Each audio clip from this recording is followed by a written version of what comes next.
नमस्कार, मैं हूं अनुज। आज के मुख्य समाचार में आपका स्वागत है। संकट में न्याय प्रणाली और स्वतंत्रता। हमारी आपराधिक न्याय प्रणाली संकट में है। यह प्रणाली 3 स्तरों पर काम करती है। पहले चरण में कोई व्यक्ति अपराध की शिकायत पुलिस स्टेशन में दर्ज कराता है।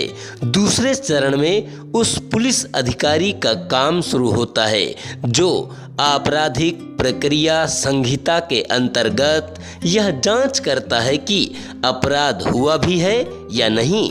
इस बीच जांच के दौरान यदि कोई व्यक्ति गिरफ्तार हो जाए तो संविधान उसे 24 घंटे के भीतर मजिस्ट्रेट के समक्ष प्रस्तुत करने की व्यवस्था करता है। संबंधित व्यक्ति को अधिकतम 14 दिनों की पुलिस कस्टडी में भेजा जा सकता है। यदि अदालत पुलिस कस्टडी से इनकार करे तो न्यायिक हिरासत का विकल्प है। तीसरा चरण अदालती कार्यवाही का है। जांच पड़ताल के दौरान मजिस्ट्रेट को मामले की जानकारी दी जाती है। इसी प्रक्रिया में आरोप तय करने का पड़ाव आता है। फिर जांच एजेंसियां आरोपित पर मुकदमा चलाती हैं। न्याय प्रणाली क्यों संकट में है, इसकी पड़ताल करेंगे तो कुछ कारण सामने आएंगे। जांच अधिकारियों और राजनीतिक प्रतिष्ठान के बीच अक्सर होने वाली साठगांठ एक प्रमुख कारण है। राजनीतिक रूप से संवेदनशील मामलों में जांच अमूमन सरकार के करीबी अधिकारियों द्वारा की जाती है। अगर एफआईआर में सत्तारूढ़ पार्टी के किसी सदस्य या उससे नज़दीकी रखने वाले किसी व्यक्ति का नाम हो तब या तो जांच की ही नहीं जाती या फिर आरोपितों को बचाने के लिए मनगढ़ंत कहानी गढ़ी जाती है। फिर उल्टे पीड़ितों को ही प्रताड़ित किया जाता है। यह किसी से छिपा नहीं कि कुछ मामलों, विशेषकर जहां शिकायतकर्ता कोई अल्पसंख्यक हो, तो अक्सर ऐसे मामले की परिणति यही होती है कि आरोपितों में उसी का नाम जुड़ जाता है। ऐसे झूठे मामलों में पीड़ितों को जमानत भी आसानी से नहीं मिलती। इन पीड़ितों की स्थिति से अन्य लोगों के मन में डर बैठ जाता है कि जो न्याय पाने गए थे उनके साथ ही अन्याय हो गया। स्पष्ट है, जांच इकाई और राजनीतिक बिरादरी में मिली भगत से कभी न्याय नहीं हो सकता। हम जिस संकट से दो चार हैं, यह पहलू उसके मूल में है। संकट का एक कारण अदालतों से जुड़ा है। जिन मामलों में पुलिस कस्टडी की अवधि समाप्त हो गई हो या आरोप पत्र दाखिल हो गया हो, अक्सर उनमें भी जमानत नहीं दी जाती। कहीं न कहीं न्यायिक तंत्र स्थापित मानकों के अनुरूप काम नहीं कर रहा। समान अवसर का अभाव कानूनी प्रक्रियाओं को खतरे में डालता है, जबकि यह स्थिति निष्पक्ष एवं निष्कलंक होनी चाहिए। यह भी जनता की नज़रों से छिपा नहीं रहता कि कुछ खास न्यायिक अधिकारियों की प्रमुख पदों पर तैनाती की जाती है, जिससे संदेह की सुई और गहरा जाती है। कुल मिलाकर न्यायिक तंत्र, विशेषकर जमानत के मामले में कारगर ढंग से काम नहीं कर रहा।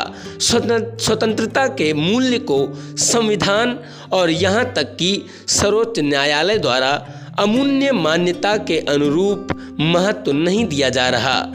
जमानत के संदर्भ में न्यायिक अधिकारी जिस हीला हवाली का परिचय दे रहे हैं वह गहन चिंता का विषय है। खास तौर से यह उन मामलों में मुख्यतः प्रकट होता है जहां फंदा राजनीतिक प्रतिद्वंदियों पर फंसा होता है।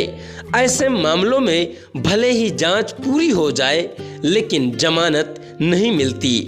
यहाँ तक कि शीर्ष न्यायिक स्तर पर यह राहत नहीं दी जाती। ऐसे तमाम उदाहरण हैं जहां एजेंसियां राजनीतिक विरोधियों को ही नहीं बल्कि पत्रकारों, छात्रों और अकादमिक जगत से जुड़े उन लोगों को भी निशाना बनाती हैं जो सरकार एवं उसकी नीतियों की आलोचना करते हैं। यह सिलसिला खास तौर से चुनावों के आसपास शुरू होता है।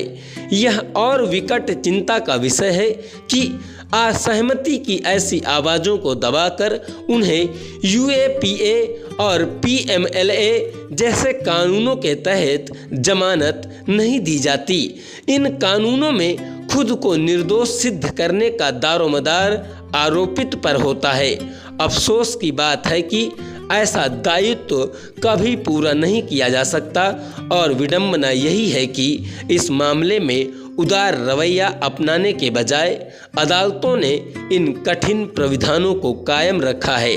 Prevention of money laundering act के अंतर्गत प्रवर्तन निदेशालय यानी ईडी को एक प्रकार के असीमित अधिकार मिले हुए हैं और इससे जुड़े मामलों की जानकारी को सार्वजनिक करने की बाध्यता भी नहीं है।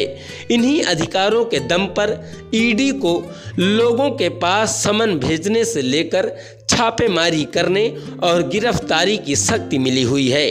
अगर गिरफ्तारी ना भी हो तो छापेमारी और कुछ जानकारियां मीडिया को लीक करके संबंधित व्यक्ति की फजीहत तो आसानी से करा दी जाती है। इस मामले में गोदी मीडिया आरोपित व्यक्ति को ट्रायल से पहले ही अपराधी के रूप में दिखाने लगता है। चूंकि ट्रायल में काफ़ी लंबा समय लगता है तो लोगों की ऐसे मामलों में उत्सुकता खत्म हो जाती है और अंत में यदि व्यक्ति निर्दोष भी निकले तब तक उस दोषी के रूप में ही देखा जाता है, तब तक उसे दोषी के रूप में ही देखा जाता है। ईडी का क्षेत्राधिकार भी अपार विस्तार लिए हुए है। वह मुख्यमंत्रियों, मंत्रियों और यहाँ तक कि प्रशासनिक अधिकारियों तक को निशाने पर लेता है। दुर्भाग्यवश पीएमएलए यानी prevention of money laundering act को अक्षुण्ण रखकर उच्चतम न्यायालय ने भी स्वतंत्रता के उद्देश्य को आघात पहुंचाया है। यूएपीए यानी अनलॉफुल एक्टिविटीज प्रिवेंशन एक्ट जैसे एक अन्य केंद्रीय कानून का भी जांच मशीनरी द्वारा दुरुपयोग किया जा रहा। इसके तहत लोगों की असहमति, सरकारी नीतियों की आलोचना और विरोध प्रदर्शनों को भी आतंकी गतिविधियों में गिना जा रहा है। वह भी तब जब ऐसे मामलों में कोई हिंसा भी सामने नहीं आती। इसके चलते हाल के दौर में कई युवा छात्रों को सालों साल जेल में गुजारने पड़े हैं। जब तक न्यायिक प्रक्रिया वह समान स्तर सुनिश्चित नहीं करती जिसमें अपराधियों पर शिकंजा और निर्दोषों की रक्षा नहीं होगी, तब तक विधि का शासन कायम नहीं हो सकता। स्वतंत्रता के संरक्षण में मीडिया और न्यायालय जैसे दो संस्थान महत्वपूर्ण भूमिका निभा सकते हैं। केवल इन्हीं पर लोगों का बचा खुचा भरोसा कायम है। अगर ये भी अपने दायित्व निर्वहन में नाकाम रहते हैं तो फिर संविधान में निहित स्वतंत्रता सिर्फ कागजी बनकर रह जाएगी। लेखक राज्यसभा सदस्य एवं वरिष्ठ अधिवक्ता हैं कपिल सिब्बल। बहुत बहुत धन्यवाद।